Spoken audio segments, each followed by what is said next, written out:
This is the world's richest country where no one wants to live anymore. Ireland, which was one of the poorest countries in Europe a few decades ago, is now richer than America, UK, Kuwait, and even Qatar. But 70% of Ireland's population doesn't want to live there anymore. But why is that? Why the citizens of the world's richest country don't want to live there anymore? To understand this, we first need to know how Ireland became so rich. About 150 years ago, Ireland's condition was such that mothers were begging on the street with their starving children for just a few pieces of bread. There was poverty, hunger, despair, and death everywhere. The Irish potato famine, also known as the Great Hunger, between 1845 to 1852, claimed the lives of 1 million Irish people, and as a result of this famine, 11% of Ireland's entire population perished. This was such a huge disaster that Ireland's population has not recovered to this day, and this is why Ireland is the only country in Europe and the world whose current population is much less than what it was in 1840.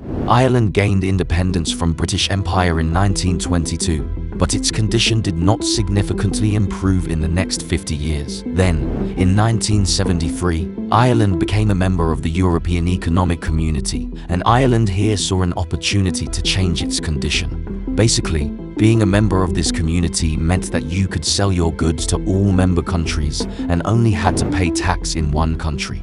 Ireland's leadership thought that why not take advantage of this law?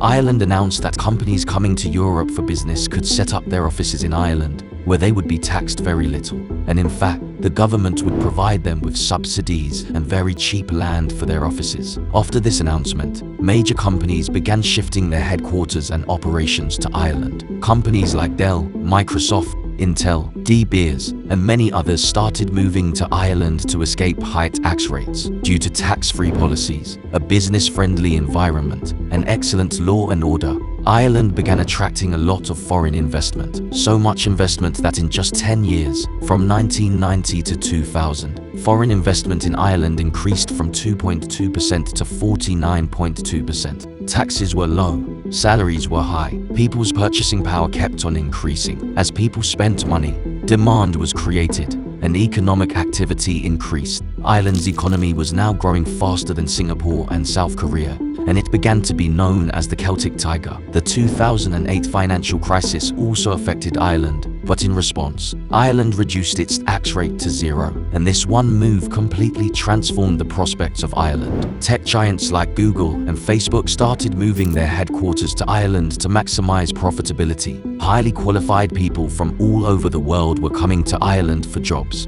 and Ireland had become the Silicon Valley of Europe. But what happened then? Why today 70% of young people who are 18 to 24 years old want to leave Ireland permanently? There are 3 reasons for this. The first reason is that Ireland is not as rich in reality as its GDP suggests. GDP per capita is an indicator that is used to measure the economic success of any country. If we look at Ireland's GDP per capita, it indeed appears to be the highest in the world. But if we look at some other statistics of Ireland, it depicts a totally different picture. For example, if we look at Ireland's annual average salary, it is lower than all the Scandinavian countries. In Ireland, salaries are comparable to countries like the Netherlands, Belgium, and Austria, even though these countries' GDP is almost half of Ireland. Similarly, if we look at data on household disposable income, which shows how much income an average person has been left with after taxes, Ireland ranks 17th in the world. This means that Ireland's statistics don't match up. According to GDP, Ireland is very wealthy, but when it comes to people's standard of living,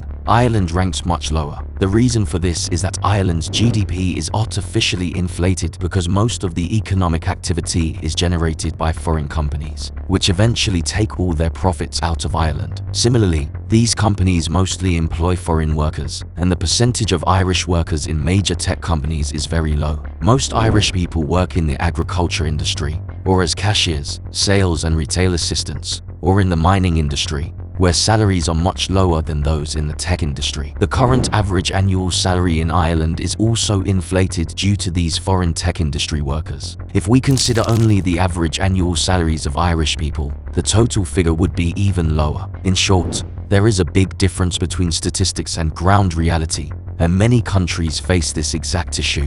For example, according to GDP, India is the 5th largest economy in the world today, but if we look at GDP per capita, it ranks 140th. This means that although the Indian economy is growing rapidly, people's incomes and standard of living are not growing at the same pace. So, while the Irish government is showcasing to the world that it is the richest country, the income and standard of living of the Irish people are lower than in many European countries. This is why young Irish want to move to other countries. Similarly, the second biggest issue in Ireland is housing. Just like Canada and Australia, Ireland is also experiencing a severe housing crisis. Ireland's housing policies are so poor that real estate developers find it unprofitable to do construction, resulting in low housing supply, causing housing prices to skyrocket. Due to the housing shortage, conditions are so bad that in Dublin, there are long lines of people just to view a rental property. Similarly, Ireland's healthcare system is overcrowded because many Irish doctors move to other European countries for better salaries, and the remaining doctors are so overburdened that patients have to wait for months on waiting lists. All in all, Ireland's entire success story is dependent on an artificially inflated GDP figure, and in the future, this GDP could take a major hit when Ireland reverts its zero taxation policy, because no country can survive on low taxes for a long time. Even Gulf countries are introducing taxes now because they foresee that oil will soon be replaced by lithium and sodium ion. So, when Ireland increases taxes, it will lose this unique advantage, and many foreign companies will move back to their home countries, severely exposing Ireland's economic progress. For long-term success, it is crucial to strengthen domestic industry. Relying solely on foreign investment can improve economic figures, but it does not lead to ground-level development. These are the sources we consulted for this video. We are soon going to make videos related to the situations in Australia and Canada. Do follow this page if you want to get regular updates. See you in the next video with another interesting topic. Take care.